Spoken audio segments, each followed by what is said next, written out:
despite being surrounded by so many people, we still lack that feeling of belonging to somebody, being accepted by somebody, being loved by somebody. How should we deal with that discontent and loneliness? On one level, many questions are aimed towards, how can I be free from this and that? Another level, you are asking, how can I bind myself to something or somebody? You must decide. What is the highest value in your life, freedom or bondage? Please, I would like to hear that word, Oh, freedom! But if you are free, you feel lost. If you go into the mountains and you're totally free, that is, nobody around, nothing around, you're just in the empty space of the mountains, you don't feel free, you think you're lost. So to handle freedom, it needs a certain clarity and strength. Most people cannot handle freedom. They are always trying to bind themselves, but only talking, mouthing freedom all the time. If you really set them free, they will suffer immensely. So this is an evolutionary issue. In the sense, human beings are right now like this. A caged bird, if you keep a bird caged for a long period of time and then one day you took off the door of the cage, still the bird won't fly. From inside it'll protest that it's not free, but it'll not fly. Human condition is just that. For all other creatures, nature has drawn two lines within which they have to live and die, and that's what they do. But only for human beings, there's only bottom line, there's no top line, and that's what they're suffering. If their life was also fixed, like every other creature's life, they wouldn't be stressed, they wouldn't be anxious, they wouldn't be struggling how to handle their own intelligence. And that is what you're seeking unknowingly. You may seek it in the form of relationships, you may seek it in the form of profession, you may seek it in the form of nationality, ethnicity, community, God, heaven, hell. All you're trying to do is draw an artificial line which does not exist.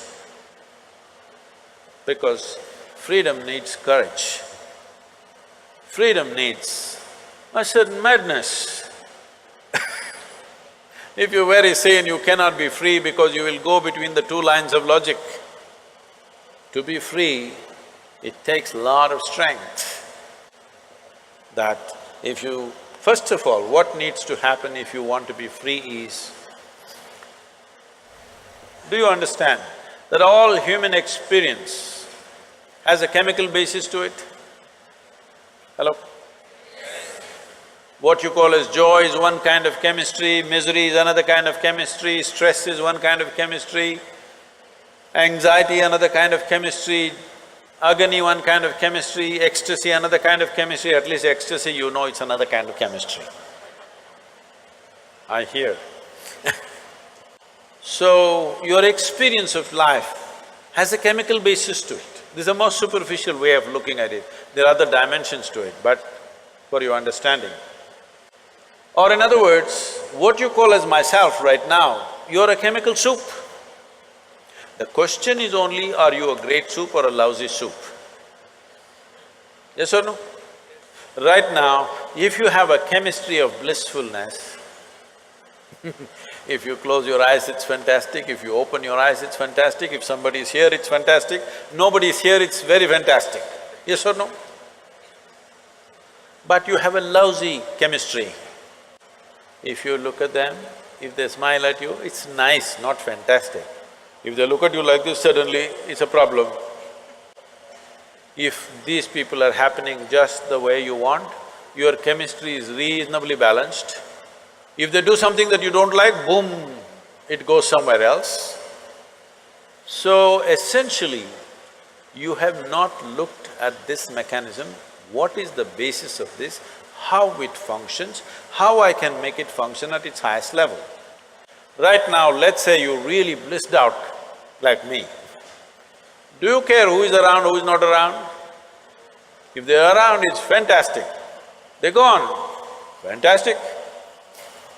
Because your experience of life is no more determined by what you have and what you don't have, whether it's people or things or food or this or that. It is not determined by that. Once your way of being is not determined by anything outside of you, then there is no such thing as loneliness. But you will enjoy your aloneness because whether you like it or you don't like it, at this young age, it's a little difficult to understand this, whether you like it or you don't like it, within this body you're always alone, isn't it? Whether you do interaction or intercourse or whatever, still you're alone in this body, yes or no? Hello? If you don't learn how to handle this aloneness, you have not learned anything about life. This is the most beautiful thing.